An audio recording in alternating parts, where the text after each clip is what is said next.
BMW, made between 2012 and 2015, that sound should terrify you.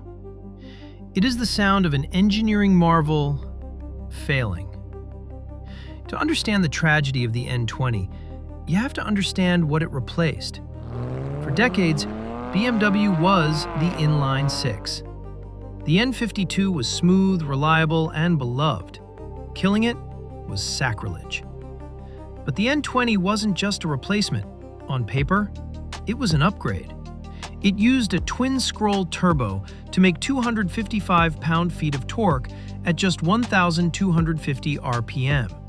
It crushed the old six-cylinder in speed and efficiency. But to chase that efficiency and keep it quiet, engineers made a fatal material choice. They used polycarbonate for the timing chain guides. In the lab, it worked. But inside a hot engine, subject to thousands of heat cycles, that plastic turns brittle. It becomes glass. And it gets worse. It's not just the main timing chain. The secondary oil pump drive chain also stretches and fails. That whine you hear? That is the loose chain physically machining the plastic guide into dust. Eventually, the guide fractures. Gravity takes over. The plastic shards fall into the oil pan and get sucked into the oil pickup screen. This blocks the oil flow.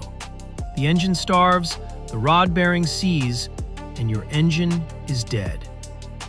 The failure was so consistent, it led to a class action lawsuit, Jealous v. BMW. The settlement extended the warranty to 7 years or 70,000 miles. But do the math. It is 2026. For 99% of these cars, that warranty is expired. You are on your own. So how do you know if you're safe? Open your oil filler cap and look down. If you see orange or red plastic, you have the defective part. If you see white plastic, you likely have the updated design released after January 2015. Check your build date, listen for the whine, and if you have the orange guides, replace them before they replace your engine. Class dismissed.